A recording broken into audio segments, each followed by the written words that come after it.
pang-punish yung Bren Esports kapag pumasok yung Execration. Pero the real problem that they have right now for Execration is that, again, yung early game pressure na pwedeng dalhin ng Bren Esports. Hindi ko alam kung yun talaga yung magagamit sa side ng sa side ng Execration.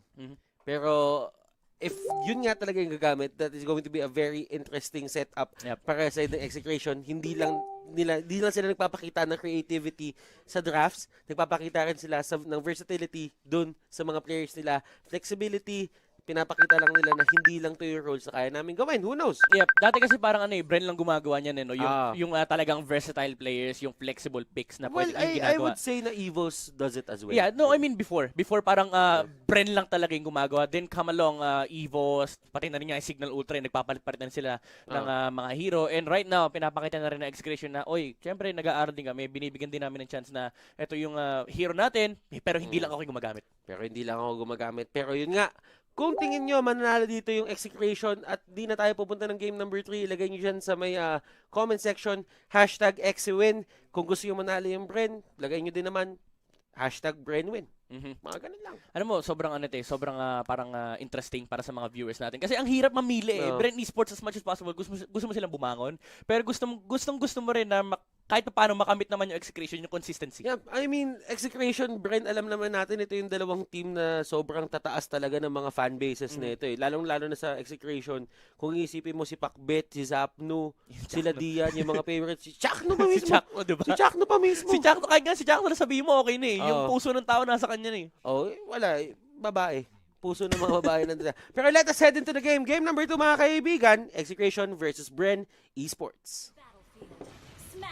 And ito na nga mga kaibigan, the match to see kung magkakaroon tayo ng Game 3. Bren Esports on the blue side, Teng on the Tams, Coco as the Granger, Hayes using the Kaja, Yuji on the Lilia, and Ribo naman with the Grok. For the side of Execration, it's going to be Chaknu on the Terizla. Sire will play the Rafaela. Zapnu ang magkakari dito, Pakbet with the Harley, and May will play the Chopper. Right now, look at this, the invade coming from Execration. They will win that invade again. Kanina panalo sila, ngayon panalo sila uli. Alam mo yung nakakatawa doon? Kine-question ko kanina kung paano tatapusin paano sasagutin ng Execration yung early game power spec ng Bren Esports. Huwag niyo ibigay yung early game. Pumunta kayong apat, kunin niyo yung buff doon, bigyan niyo ng buff ng sariling buff, yung kung sino man yung kukuha na sa may kanan, and build up from that. Actually, hindi mo rin masisisi yung Bren dito kasi sobrang creative talaga ng mga lineup na ginagawa ng Execration na dumarating na lang sa point na parang hindi mo na alam kung saan nagagaling yung damage. Yeah. And to be honest, si Ribo dito, yung gamit niyang Grok, after nung Power of Nature, ano na? And ito Bren Esports kahit paano sumasagot sila sa dito sa may bottom lane. They're pushing out the bottom lane turret. Walang magawa si Cho dito dahil mag-isa lang siya. Yung dalawang heroes na nasa mid lane ay busy din mag-clear ng wave. At the same time, may dalawang heroes din na kumukuha ng sarili nilang buffs sa kanilang jungle. And Bren Esports, again, may constant trade-off kasi laging nakakaharap ng objective itong team na to. Ang bilis nakuha dito ng Bren Esports yung first turret of the game. But at the same time, Execration dito, looking at the hero of May, kayang-kaya niya kontrolin niya na hindi siya masyado nag-iisip. They just abuse the fact na nasa kabilang side ng mapa yung Execration dito. And inabuso lang talaga nila na tara, push na tayo agad. Yeah, you're definitely happy with that. Pero the Chakno in a very dangerous spot. Pero that's at the risk lang mga kaibigan. Medyo mahirap patayin yan. Here comes Pakbet. Hindi niya mapatay si Hayes. Kulang yung damage at that point. And mukhang matidedegado pa si Pakbet dito. May is joining up the Execration. Dito mapapatay nila si Granger as well as the Grok. Nakasama pa pala. Yung carry was able to take down another hero dito for Bren, for Execration. Nakakatakot yung ginagawa ng Execration dito. Parang alam nila kung anong gagawin ng isa't isa na hindi sila nag-uusap. Si May, one of the traits kay May na hindi mo matatawaran or hindi mo mahanap sa iba is alam niya kung kailan siya tutulong sa fight. Yeah. Actually, pati si Zapnu. Sabi silang nag-collapse eh. As we all know, offlane dito si May. Pero ang pinakakailangan mo tignan dito, high and dry yung gamit ng emblem. Because he wants to go solo for the, sabihin natin, 180% of the game. Gusto niya maging solo siya. But right now, sabi niya, pwede naman ako tumulong dun eh. He plays the isolated lane eh. He plays the isolated lane for Execution. Pero alam niya kasi at some point yung Bren Esports na laban ng early game. Dahil nga early game lineup sila. Look at Coco sa may bottom lane. Muntik ang pamamatay. That's a Granger. Medyo mahirap habulin yan. May naghahabol pa rito. He wants the kill. Ang layo din kasi na Coco sa mga tropa niya. And mapapatay na kuha ni May yung Granger kill. And that's not gonna stop Execution. May pressure pa rito sa may bottom lane. They're collapsing against the 3 heroes of Bren Esports. They're trying to mount some pressure dito sa may top lane. Alam mo, main execution dito, kung mapapansin mo yung laro ni May, ini-enable niya yung mga kakampi niya na hindi mag-isip dun sa lane niya. Kumbaga, malakas ako mag-lane dito sa sa side ko. Gawin niyo gusto niyo, kayo magsama-sama, ako na bahala. Sabi niya, ako lang malakas dito sa lane na to, di pwedeng may gangster dito. And Execution, kung isipin mo rin kasi yung ganung klaseng mindset, dalawang lane lang yung pinoproblema nila. Ang daling laruin ng ML. Okay. Madali laruin yung ML sir dito. Getting caught out, hindi siya makatalon. He doesn't really have the flicker right now. Pero, siya ang tutumba, pero the punish is there. Penalty zone. Nandun sa dalawa, UG dito. Trying to get away. The Lilia dito will use the black shoes. Pero Pakbet trying to go for the burst. Pero hindi nakakayanin. They will just back out. Smart move coming out from Execration. Bren Esports, they need to find a way to stop the bleeding. Again, Yep, they realize na ito yung kalakasan. For Execration grabe yung disiplina pinakita nila doon kasi nandun na nagpakita na si UG. That's the strength of the Lilia. There is a Terizla on the side of Execration and ang gusto ng Execration dito nagko-collapse into one target. Pero for Bren Esports, gusto rin nila yon kasi they have a Lilia. They have this hero that control a certain area during the team fight na hindi pwedeng lumapit ng Execration. That's why nag-back off kagad. Disiplina. Sabi ng Execration dito, hayaan nyo namang matay. Si Syra dito, nakuha na natin yung kill na kailangan natin, mag-back out na tayo. okay. So, eto, Kuya Midnight hindi nagagamit masyado dito ng Bren yung pick of potential na nabibigay ng isang Kaja. And right now, si Doc Ribo dito, 1-3-1. Hindi na naman nakakasabay sa tamang pacing etong hero na to dun sa may oras natin. Yeah, it's very hard for Bren Esports kasi medyo conflicting yung gusto nila gawin. Ribo sa may bottom lane, munti ka mamamatay pero there's Pakbet doon sa may backlines and makukuha nila yung kill kay Grox sa top lane. Chakno with the penalty zone, nakatakbo ba si Teng dito? The Thams will be able to survive pero Chakno will not as Lilia was able to take that kill. Munti ka pa siyang mamatay doon, mind you, Execration multiple objectives at once pero Bren Esports, again, may sagot. That's gonna be a turtle for them. Hindi aabot si May dito. The turtle has been taken by the Lilia pero Execration naghahabol pa sila. Alam nila walang charge yung second skill. Yung Lilia natin kakaubos na kanina. Look at Pakbet with the intercept. UG dito, wala na siyang black shoes. Ginamit na niya. He will get bursted down. Zapno dito will even get the endless battle.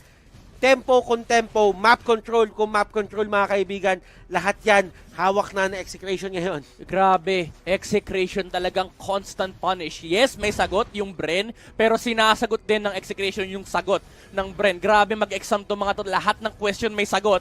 And they're pushing up the advantage once more dito sa may top lane. Look at the lanes being controlled by Execration. Tatlong lane. Mind you, si Lilia kailangan pang i-address yung bottom lane. So Execration, maluwag na maluwag sila at this point. Okay, Blade of Despair nakuha dito ni May, Midnight. And just seeing kung paano yung laruin dito si UG, May will just go down. Naipit siya dun sa patibong mga kaibigan ni UG Boy. Yun lang, he wanted to burst him down kasi he knows na meron siya Blade of Despair, so there's the potential. Actually napatay si Tam sa may top lane, hindi na nakasuntok para makapag-lifesteal. And ang gusto kasi gawin ni May sa may bottom lane, no, once you get the Blade of Despair on the show, you have this amazing combo na walang sagot. Yung kalaban mo, unfortunately, he was up against a Lilia na kapag nag-survive talagang delikado ka. Okay, Ice Queen 1 nakuha na ni UG dito. That will give him a certain amount of slow para ma-burst down niya kung sino man may uhuli niya. Pero ang problema kasi dito yung Execration, hindi naman sila ng zone, sa totoo lang eh. Yeah. Ang ginagawa nila dito, they're utilizing the brushes. Oh, Haze! Para kahit, may nahuli dito sa may pinakalikod. Pakbet will just go down, hindi siya makakapag-space escape. But right now, Chakno nandun sa may gitna. They are trying to fight this. Chakno dito, masyado makunat, pero Zapno lumalaban mga kaibigan. UG dito, will he get the last hit? No, he won't. UG will actually get out mga kaibigan. Chakno as well mga kaibigan. Tatakbuhan na lang sila dito. That was very beautiful from Bren Esports. Talagang alam nila na itong hero na to kailangan isokop. Kayang isokop itong damage ito. And itong hero naman kaya din isokop itong damage ito. They got the victory in that team fight with 3 heroes slow. So talagang na-juggle nila yung damage output ng Execration. Pero the problem that Execration faced on that certain team fight is they lost the Harley kaagad-agad. Pero that's Bren Esports capitalizing on the moment talaga. Sabi nila, walang damage output yung Execration. We can take this one. Ribo, hindi niya nakuha yung wild charge damage nung collision. Ang nakuha niya lang is yung sabog. Doon sa may pinakadulo, yung headbang kumbaga.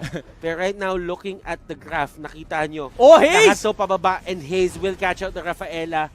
doesn't really matter kung iisipin mo. Yeah, pero at least, diba, ito na yung hinaharap mo. Daze is definitely showing up to this game. May 1v1 kay Teng, pero na-pop na yung kanyang ulti rito. So May, sabi niya, okay, lalayuan na kita rito. Masyado kong malakas. Mag-back muna ako. Lalabanan kita pag medyo mahina ka na. Execration, they lost the pressure that they wanted to apply against Bren Esports, pero they still have a carry. Hindi pa tapos tong laban to. We might see a longer game, pero Bren Esports ayaw na nila. Gusto na nilang i-apply yung pressure na gusto nilang, na kanina pa nila gustong makuha.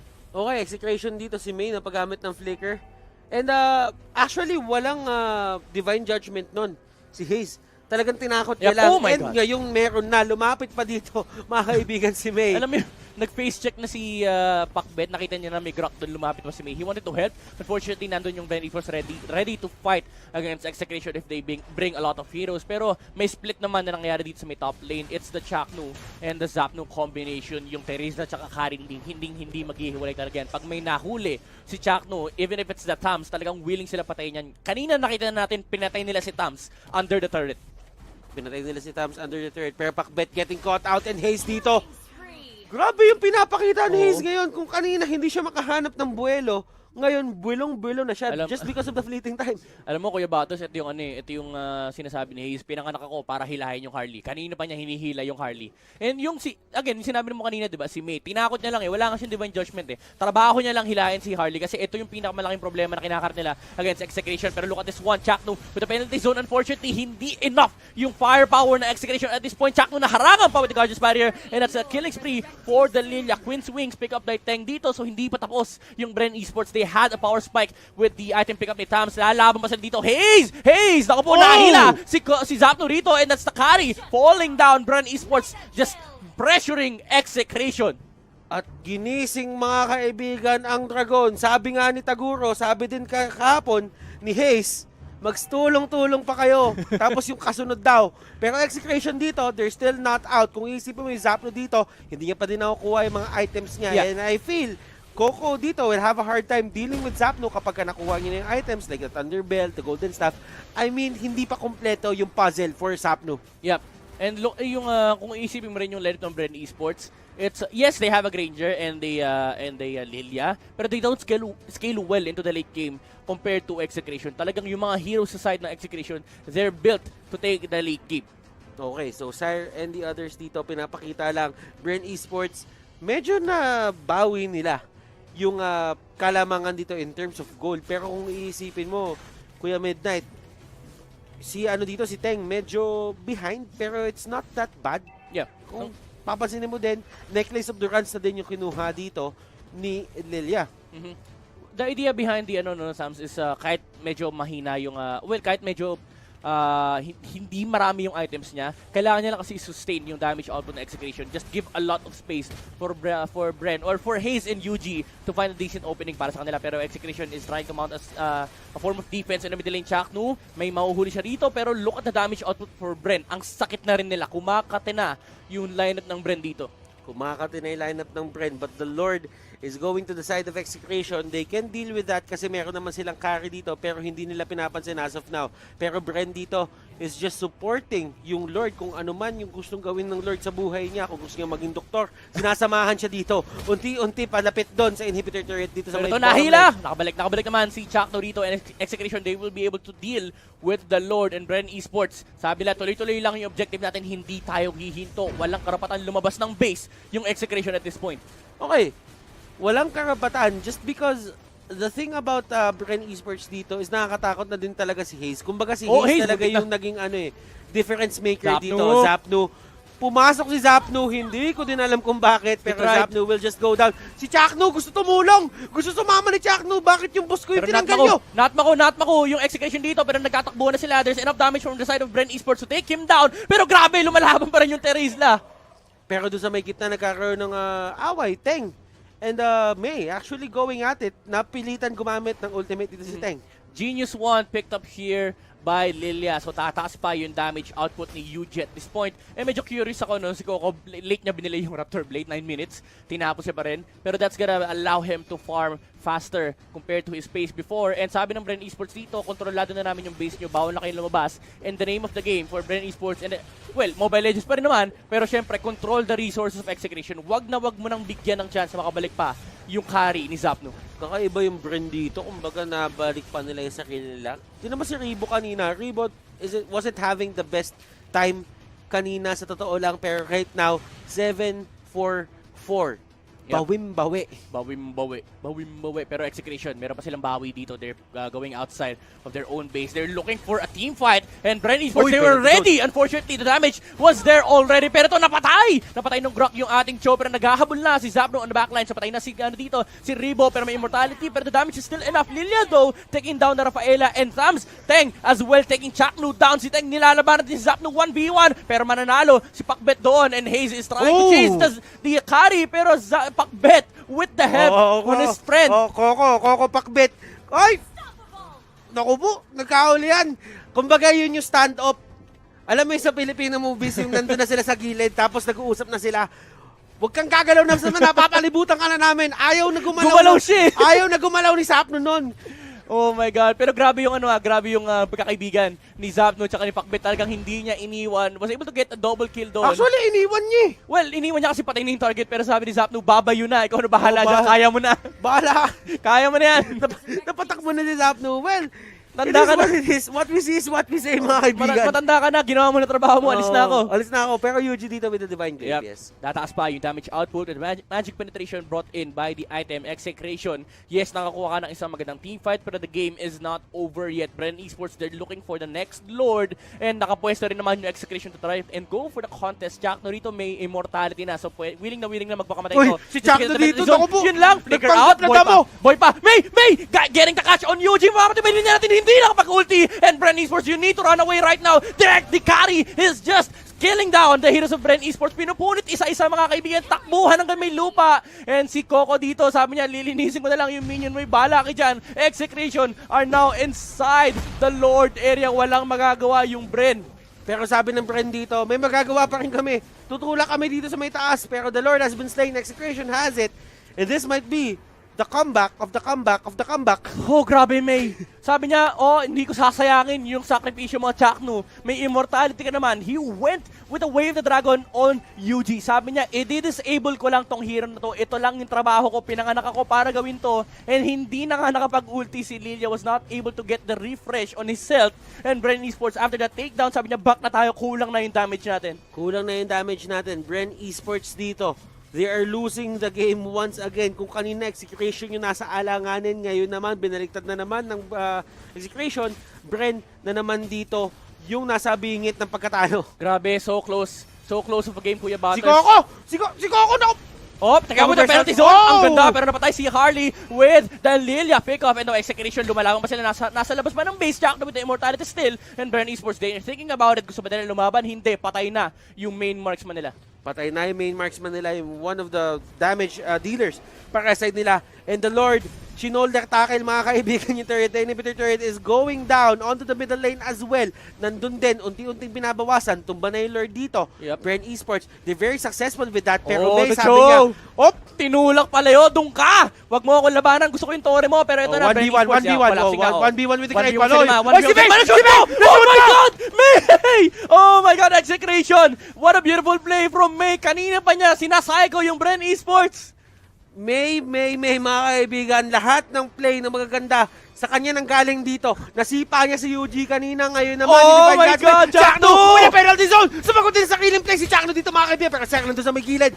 Pinipilit niya mag-heal. Pinipilit niya mag-heal, pero the sustain isn't really enough. Zapno dito, tumatakbo unti-unti, just kiting everyone. Immortality will be popped. Chakno dito will get caught out, pero the damage has been done. Bren Esports loses 2 inhibitor turrets on their side. That's value for Execration even though they lost the team fight. Nakakuha sila ng napakarami objectives. And, well, nag-respond din kasi si Coco. Pero at that point, sabi ng Execration, they're taking what they can take. Dahil nasa loob na sila ng base ng Bren Esports. Ngayon, hinihintay na lang nila mag-reset yung laban natin. 20 seconds for the Tams. Pero after that, magre-respond na rin yung Terizla tsaka yung Cho. Pero May, what a beautiful play. Grabe, Bren Esports, nahihilo na sila sa ginagawang pagsipa-sipa, pag-shunpo-shunpo ng Cho natin. Alam mo to, ito talaga comeback of the comeback of the comeback. Kumbaga, kumambak yung Bren, kumambak yung Exe, kumambak yung Bren na naman. Kapag kumambak na naman yung Execration dito, comeback na to. 4 na beses na. Dinaig yung signal ultra. Oh, wala. Naguguluhan na nga din ako sa larong to. Sabi ng Execration, hindi pa tapos ang laban. Kung kumamba kayo, kakambak din kami. And right now, tingnan nyo kung gaano kadikit yung laban. 20-18 yung kill score. 57,000 for both of the teams. Lamang lang ng 500. Sabi ni Yuji, kailangan ko na ng extra damage, kailangan ko ng extra penetration. I will go for the arcane boots. Wow! Binenta niya na. Si kanya sa parang ito na naman. Remember, wala siyang immortality. Namatay na siya kanina. Aabot ba yung cooldown na yan? Oh my God! Harley! What a kill on the backline. Sa patay nila. Si Granger dito once again. Naasan yung marksman ng Bren Esports. And ito, buhay pa si Lilia do. So may damage output pa yung Bren. Pero Execration, disciplining up the team fight. Disciplining up the team fight. Oh my God! Napatay si Teng sa may backline. Scary. Zapno was able to take him down. Ribo. Wala rin taas. Oh my God. Haze will flicker in. Tatakbo. Zapno may immortality. Pero hahabulin siya ng Bren Esports. Ito, nahila! Divine Judgment ako po! Comeback of the comeback of the comeback of the comeback! Ang daming comeback na nangyari, mga kaibigan! Ang lalim ng Execration. Ang ganda na nung start nung team fight. Pero masyado silang nag-asim, mga kaibigan. Hinabol nila si Haze when they could have gone for the turrets. Yes, wala silang minion wave, pero the damage would have been enough para malinis yung base ng Bren Esports. And dikit na naman yung laban natin. 700 lang yung lamang ng Bren Esports. Pero right now, they're looking at the Lord. Ito na yung tatapos ng laro. Ito na ba talaga yung objective ng Bren Esports? Can Execration mount a good defense once more? Kailangan nila si Granger dito. Masyado mabagal pero aware. Aware dito ang Execration, mga kaibigan. This might be the most important fight of the game. Grabe, Execration dito, they're looking for another initiation from the Terizla. Magkukuldo na yung, actually nag-immortality ba siya kanina? Nag-pump ba yun? I'm not really sure, pero itong Coco, medyo delikado. Medyo delikado yung Granger.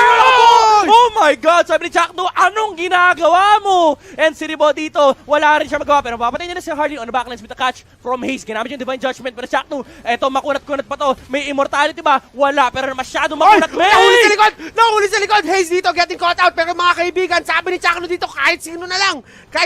Yuji dito. Win a 1v1 si May. Oh, ayaw niya tantayin ni Lilia. May, ayaw niya na. Immortality, will it be popped? Yes, it will. One more hit! Oh my goodness, May! Wala siyang wave na dragon dito, wala ding black shoes, and they will catch Yuji, pero May will go down in the process. Jack dito trying to help his ally, pero si Zapno, nandun na sa may kita.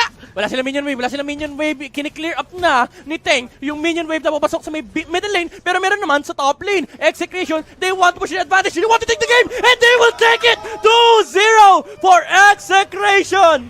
Comeback!